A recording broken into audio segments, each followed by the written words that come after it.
Hey everyone, welcome to another episode of Live with Normal. I'm J.M. Padini, the Development Director for the National Organization for the Reform of Marijuana Laws. It's Friday, October 27th, 2023. It's just after 4 o'clock. You know what that means. It's time for me to answer all of your burning questions live. Hey friends, wherever you're watching from, thanks for joining us. Take a quick second, hit that like, follow, or subscribe button wherever you're watching so you never miss when NORML goes live. And while you're at it, why don't you join these other friends and tell me where you're watching from? Say hi in the chat. I can see your comments.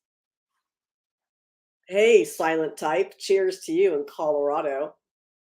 Hey, Wade, happy Friday. Happy Friday to you. Hello, Samuel. Cheers to you in North Carolina. Hey, Kathy, happy Friday. Hey, Matthew, good to see you. Kathy, you're in Chesapeake. All right. Hey, John in Rich Creek, welcome back. Marcy, good to see you, friend. Marcy, you see, I got another. Wait, how does the TV work? I got another friend right there for us, Marcy. Matthew, you're in Long Beach. Awesome. That's beautiful. Hey, Mr. Jagger's in Maryland. Steve in Alabama. Miguel, you're in Orlando. Oh, good to see you, Miguel, in Orlando. Strangely, my hometown. Hey, Steven in Texarkana. And hey, Randy in Jacksonville. All right, let's get down to it. I hope you all have great questions this week. I have some good stuff to tell you about. All right, first, let's get the most. Hello, Sherry. Welcome. Always a pleasure to see you here, Sherry. Let's get the obvious out of the way for everyone. Listen, I think that every week I sound like a broken record because we're telling you that there's a new study that says the same thing that you've already heard over and over and over again. That's how science works. But listen, here we go. There was an analysis done on whether or not there's any correlation between when a state legalizes cannabis and traffic fatalities. Is there any increase? And in the 4 legal states that were assessed in this analysis, traffic deaths fell by an average of 12% in the 3 years immediately following legalization. And by contrast, deaths increased nearly 2% over the same time period in the 5 control states. So, Dina. So here you go, friends. Please take a minute to read this. I'm not laughing about this study. I'm laughing because you all have great jokes in the comments. Hello, Dina. Welcome to our new long distance listener, which most of you are, of course, except for folks like Sherry and John and other Virginia people that are here.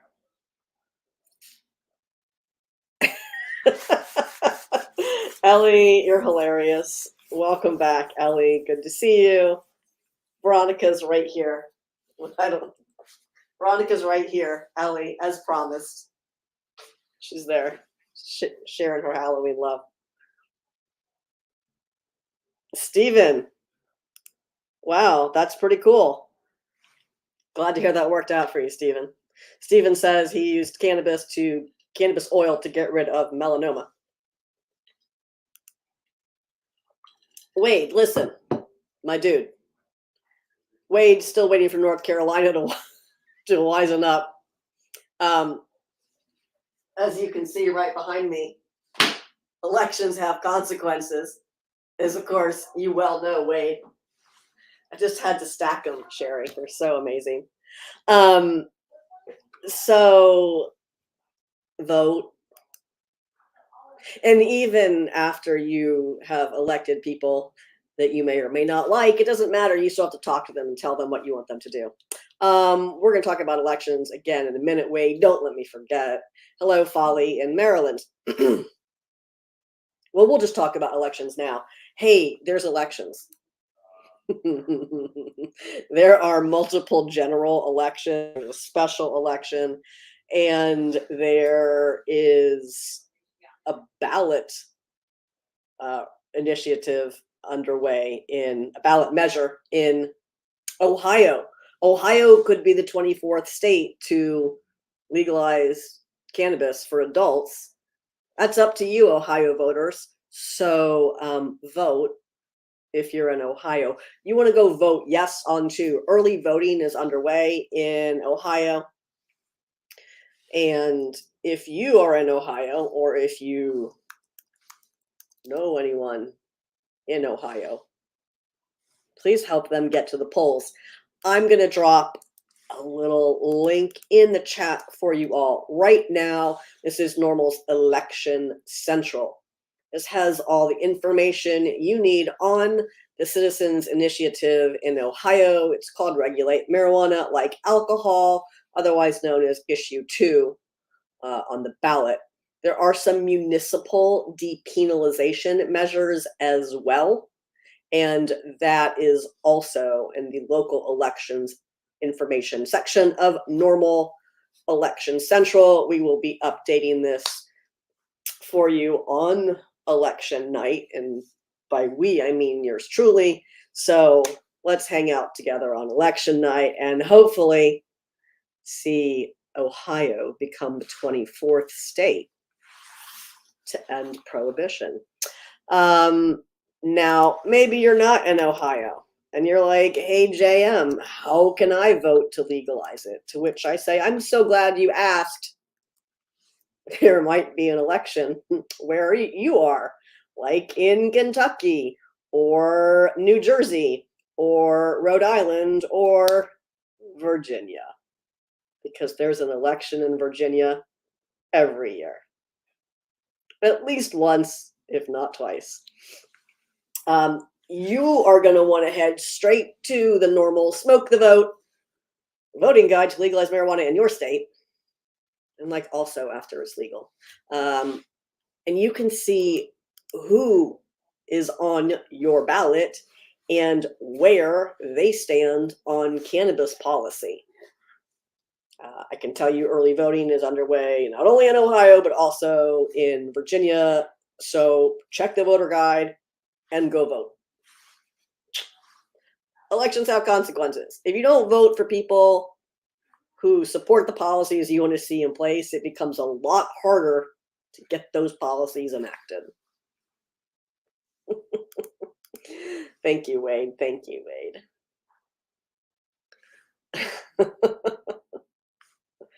Yeah, we'll see. We'll see, Folly. That would be nice if that's what happened in Ohio. You know, the measure is very broadly supported amongst Ohio voters, including a majority in all of the major demographics.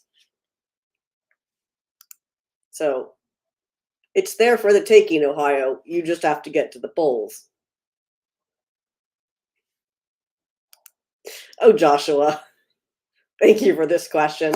Joshua asked, are there any updates with the DEA, and their answer to the HHS recommendation? Has anything been said? No, not really. There was a heavily redacted memo, and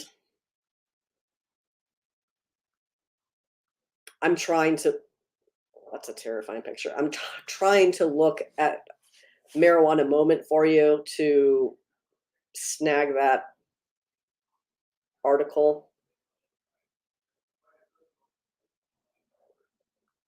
Anyhow, there we go. Thank you. Thank you for those giant pop-ups, Tom. So hey, you can take a look at this if you want to read what Kyle wrote about it.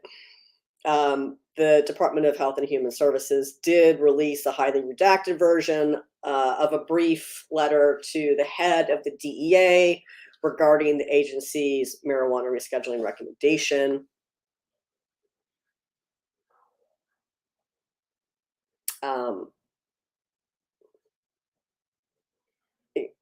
It appears that it confirms certain previously reported details, like the date of correspondence and the author, but it was also apparently redacted to exclude the bulk of the message, the substance of it, like the determination, the scheduling determination, and scientific review.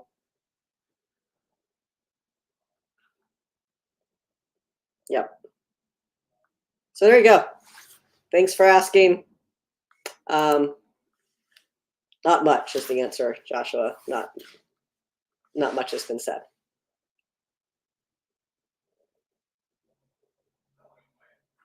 That's a lot to read, but thanks for sharing it.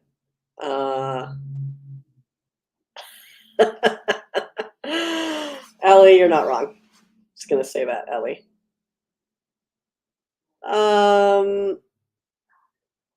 Yeah, no, we're gonna call it what we want to call it here because it's in our name. Thanks for playing. Thanks, Joshua. You are welcome. I'm glad you are here and asking awesome questions. All right, let's scoot on to a story that I really think you all are going to like. And you know how I love to ask you all questions and have you weigh in. So let's get into this one. Leafwell apparently published an analysis in which they reported, first of all, that the average price of medical cannabis flower in the US, the average price in the US for medical cannabis flower is just under $14 per gram.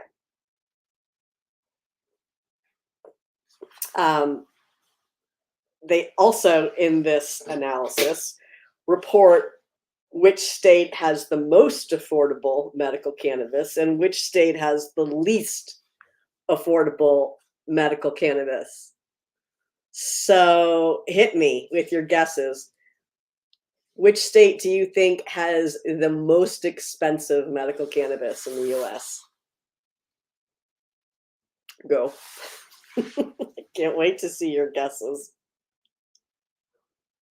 Hey, mans. I'm asking questions. I'm trying to make people guess about which state has the most expensive medical cannabis in the US.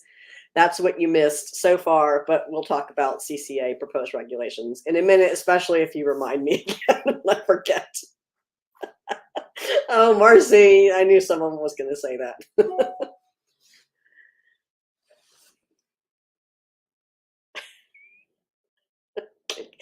Kathy's joining you.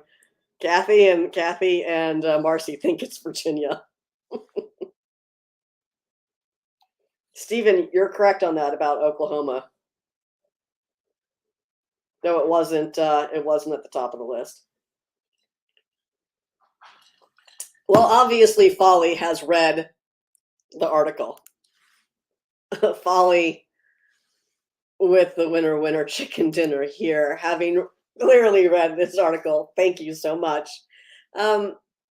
New York, unsurprisingly, has the most expensive medical cannabis in the US, and Oregon has the lowest. Medical cannabis in Oregon averages just under $7 per gram.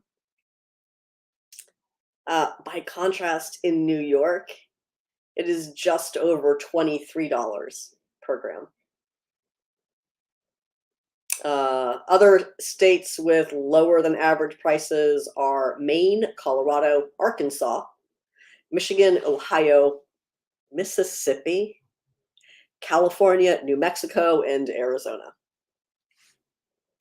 So thanks, Leafwell, for that report. I was not able to find it on your website today because it kept crashing. So maybe we'll see it. Other outlets have reported on it though. So, all right. At least got jokes. At least says Alabama's the least expensive because they will never legalize it. Oh, yeah, I don't think so, Richard. Everyone loves to complain about the products in the state that they live, but when you compare a nascent market like Virginia to a mature market like Oregon or Colorado, you're really like comparing apples and copiers. Gotta grow the market in order for prices to come down. But Virginia prices are consistent with East Coast prices, except for New York, which are really expensive.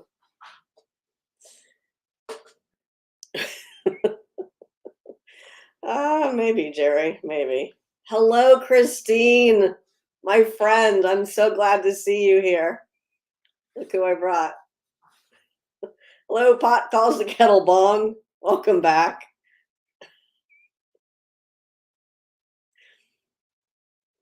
I don't know, Stephen. Texas is a little bit ahead of Alabama, I think. Hey, Rick. Good to see you. All right, friends, that was delightfully entertaining. Somebody asked about Virginia Cannabis Control Authority. The board of directors met on Wednesday. It feels like it was Wednesday. And I went. I'm staring at the calendar like that's going to help me. And it was a very succinct meeting. It went very well. Everyone was prepared. They introduced 3 new CCA staff members, and they adopted the draft regulations, which had been revised from the previous version voted on in September. They pumped the brakes on that and came back with a cleaned up version. And they adopted that and a handful of guidance documents. These are guidance documents that CCA has created based on existing guidance documents from Board of Pharmacy. So what happens is the state agency or the legislature passes the laws that make the thing go, and then the agency has to promulgate regulations. And then the agency will also write a guidance document, which is kind of like how to use these regulations. So all of those were handled on Wednesday. They also talked about their rollout of the second phase of their safe driving campaign. So you might see some of their digital ads from CCA, or you might see some of their TV spots or hear their radio. Let us know what you think if you do. And hey, also, like, don't ever drive high because it's irresponsible and stupid. It is, yes, that's definitely what I'm talking about. Cannabis flower, FLOUR, Ellie. Hey, Mike in Anaheim.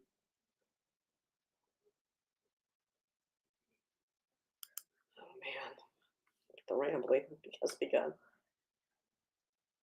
Hey, Jerry.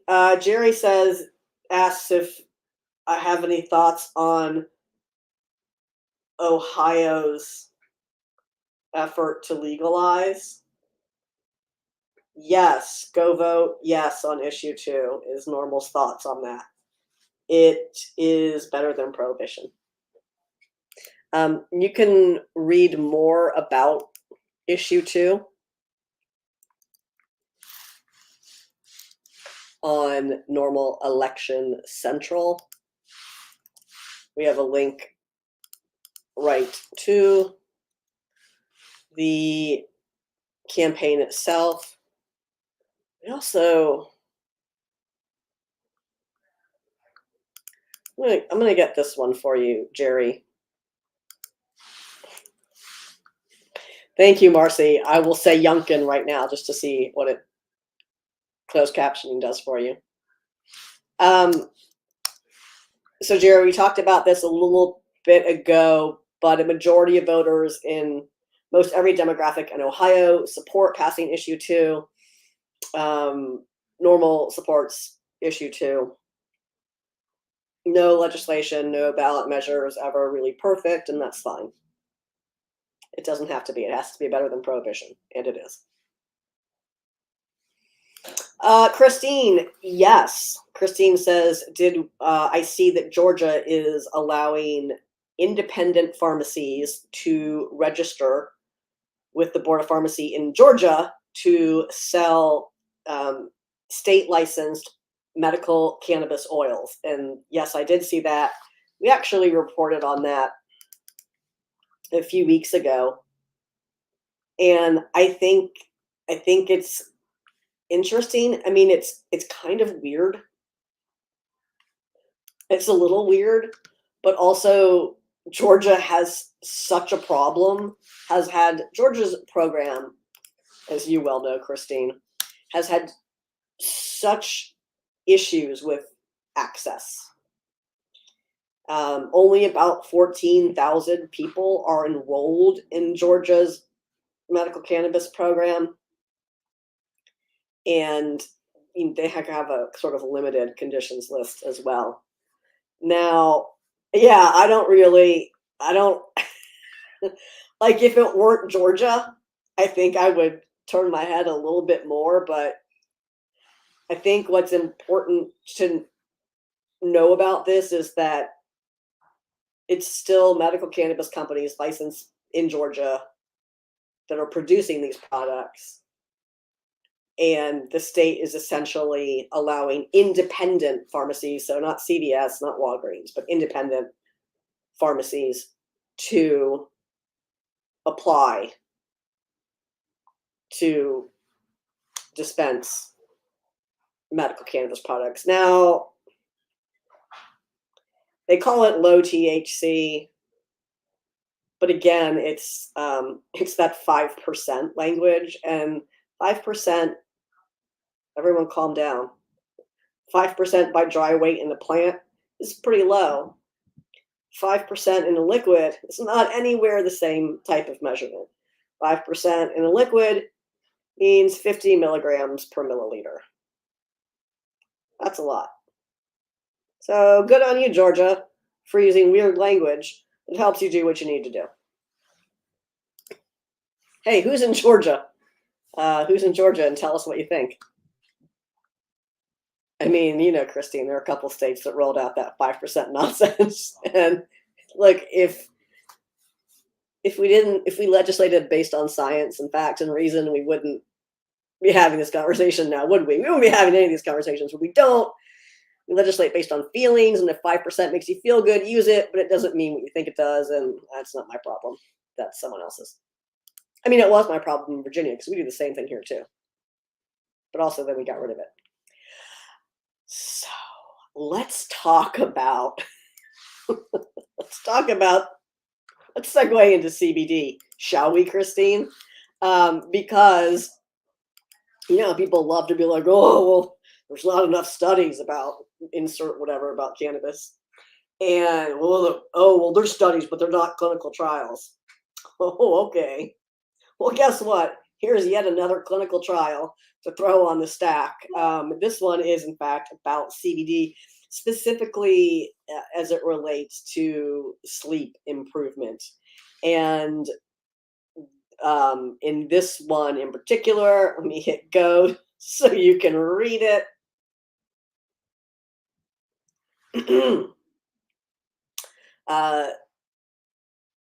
The researchers concluded that the daily ingestion of CBD, they did 50 milligrams in this clinical trial. It did lead to a significant improvement in perceived sleep quality versus, from those who actually consumed the CBD versus those who had the placebo. So I'm going to get your question in a second, Jerry. Oh, wow, that's something, Jennifer.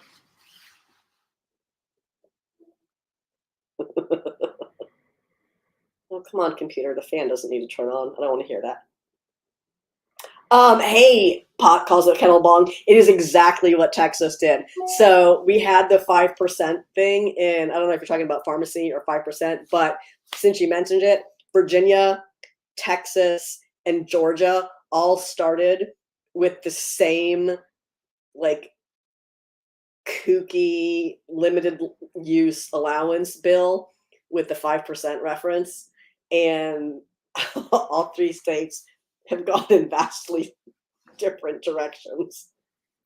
So very entertaining to see what happens when you roll out something with language that is really just intended to provide emotional comfort to legislators.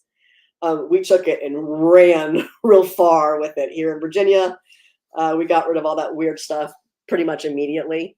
But other states like Texas and Georgia are still clinging to some of that outdated language.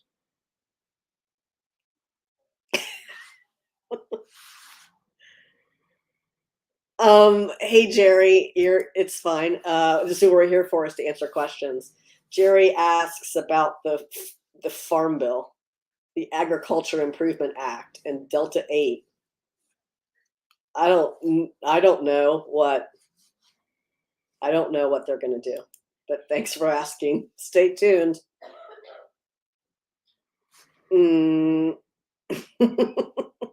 Marcy, this is a good question. So Marcy asks, in Virginia, if we're going to see a change in the sale of seeds.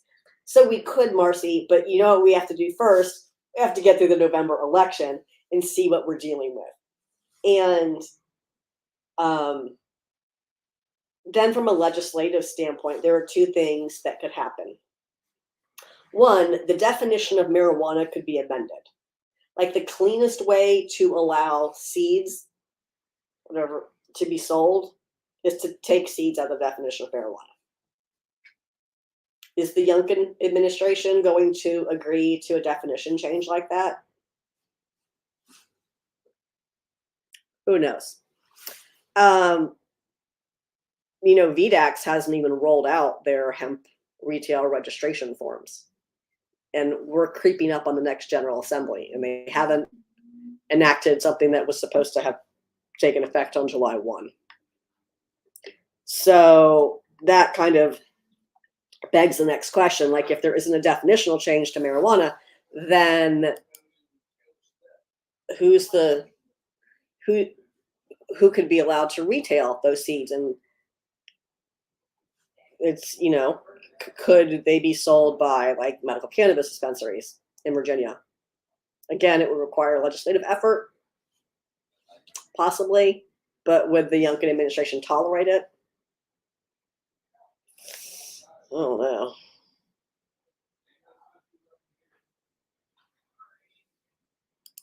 I don't know, Rowan, but that's a great question. Rowan asks, when is health insurance going to be required to cover medical weed? Required? I'm not holding my breath on required. But I don't know, like, if you all would go elect people to Congress who would actually vote for a bill to end the federal prohibition of marijuana, then that could happen sooner rather than later. Richard. Bummer. I'm going to look up 47. Oh, well, okay. Ren should have, why doesn't Ren have a grade? Ren should have a grade because Ren's been in office and really has only had the opportunity to vote on medical stuff. That sounds terrible. Medical stuff. Because no bills have made it to the floor in the House. But here's something else to remember. This is not a primary in Virginia. This is a general election. And not to sound partisan, but you aren't voting for that individual's opinion at this point in time. particularly when it comes to Republican members of our General Assembly, they're going to vote the way the administration tells them to vote. And most of them aren't going to have the opportunity to vote on these bills if the administration is telling a Republican controlled Senate or House not to advance that bill. What most people think doesn't really matter, because even though they're going to vote, particularly Republicans in Virginia, are going to vote the way the caucus tells them, the administration is also going to have bills tabled before they even get to the floor. So that should tell you. But I'm gonna look at my pencil. I'm gonna write down HD 47.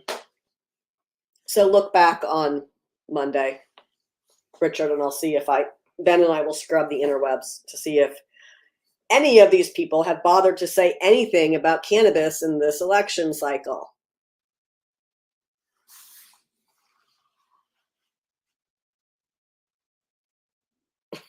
Marcy, you're funny. All right. Speaking of insurance companies wanting you healthy or not, Marcy, let's talk about another topic that we cover a lot. There is a new study that reports those with a history of cannabis use don't have an increased risk of cardiovascular disease, and those people are also less likely to suffer from diabetes or obesity. We've seen similar studies report all of these same findings. Wow, the internet is slow. I'm going to post that twice, so sorry if you see it twice. On my end, it says an error occurred, so I can't see if you can see it or not. There, I can see it's going, so enjoy it twice. Sorry, some of you. All right, last story coming at you. And it's another like, oh, hey, yeah, duh. But again, a new study, and this one shows that using cannabis is associated with the reduced use of anxiety medications in patients with anxiety disorders like PTSD.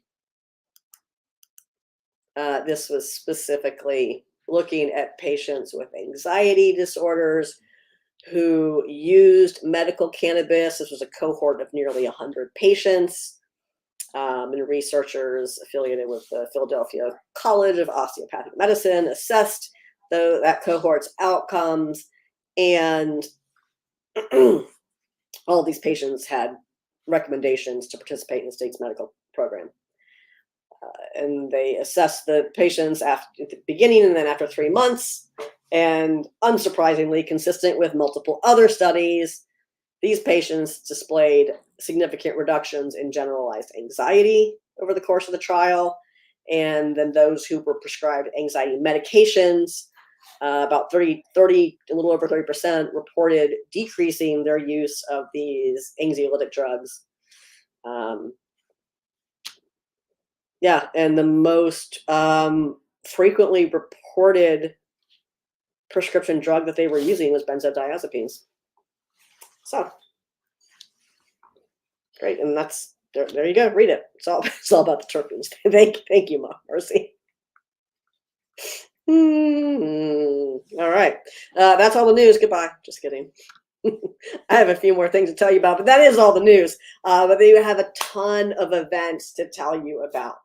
Ton of events coming up. So as you know, we do Live with NORML every Friday at 4, unless I have to do something else, which does occasionally happen. Now, South Carolina NORML does the same thing, but on Wednesdays at 7. So please check out South Carolina NORML's weekly live stream on YouTube, 7 p.m. Eastern on Wednesdays. Texas NORML Texas NORML has their November live stream coming up Wednesday, November 1st, 8 p.m. Eastern. It's going to be on Facebook.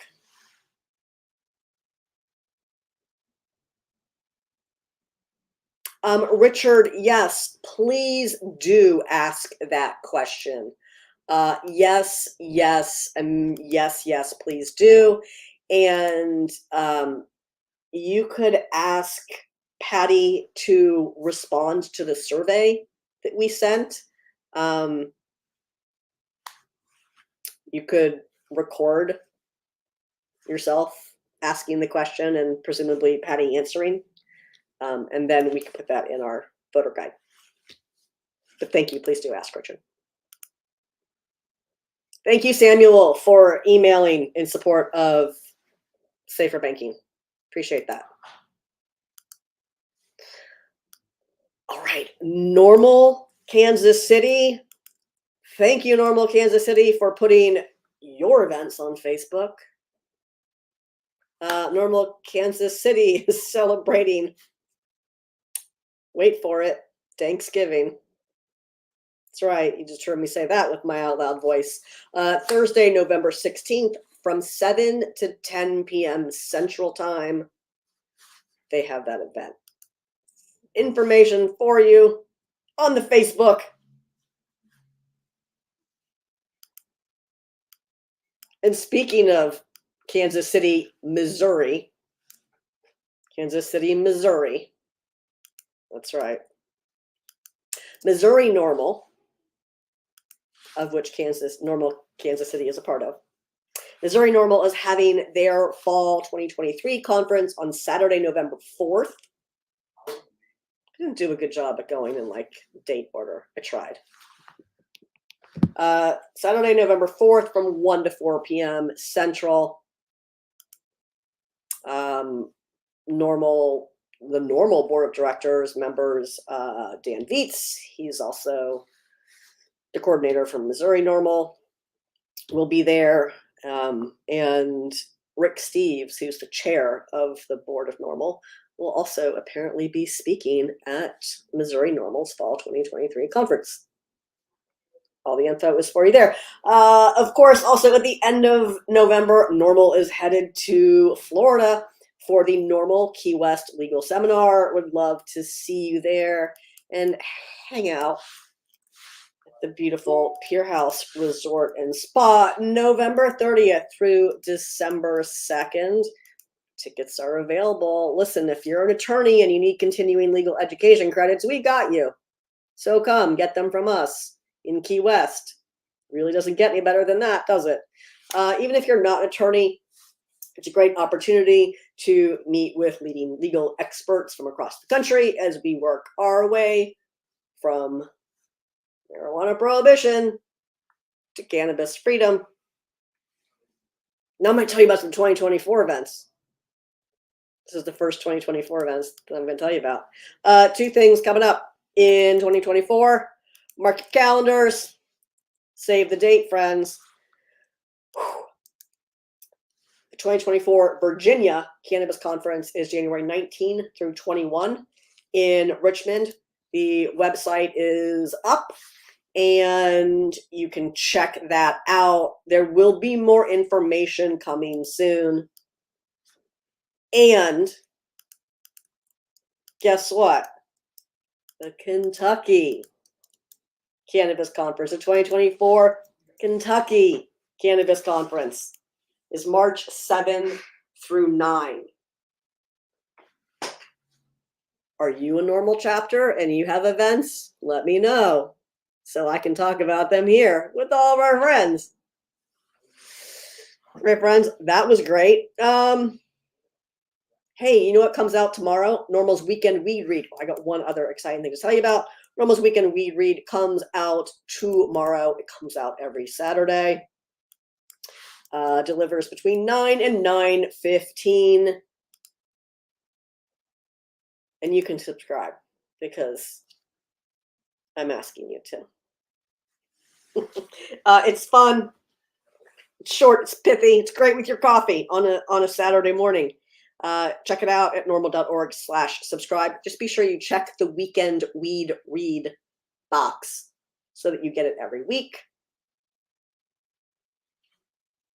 And hey, we have a really awesome giveaway on NORML's Instagram. This is streaming everywhere except for Instagram. Facebook, make it work, please. Meta, make it work.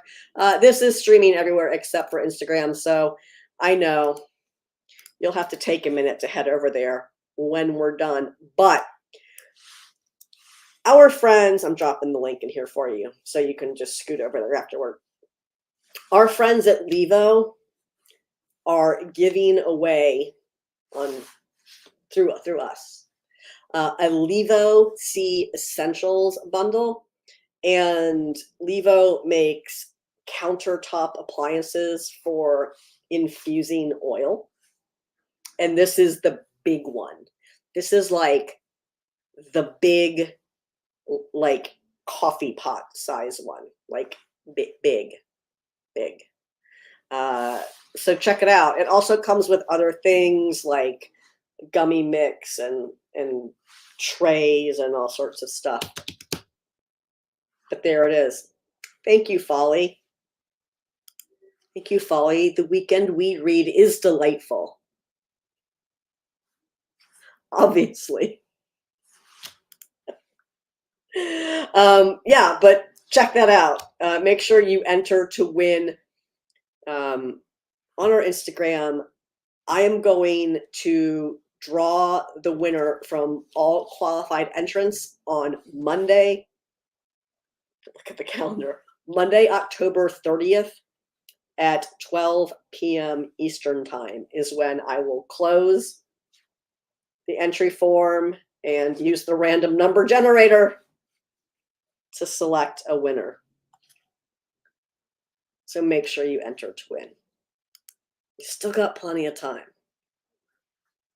Also, if you want to save 10% on anything from Levo, use code NORML, N-O-R-M-L. Go to levooil.com and put in code NORML. Save 10%. You're welcome. I can't believe I almost forgot to tell you that. It's free money. You're welcome. Awesome. All right, friends. Well, this has been delightful. We try to do this every Friday, so make sure you hit that like, follow, or subscribe button wherever you're watching, so you never miss when we go live. Come on, Veronica. I know all of your friends just want a nice Halloween moment with you, since you won't be here after next week. You'll be in a box in the garage where you belong. Hey, everyone. I hope you have a great weekend, a safe weekend. I hope you enjoy Halloween. Remember, no one is giving your kids free edibles. They're expensive, but do check your candy, your kids' candy, and make sure they aren't eating things that they shouldn't, and watch out for weird, unregulated products that look like kids' products, because that's a really terrible thing to be doing anyhow. You're welcome. You're welcome. You're welcome, Ellie. All right, friends. Hey, I'll see you back here next week. This has been great. Have a good weekend. And as always, thanks so much for watching.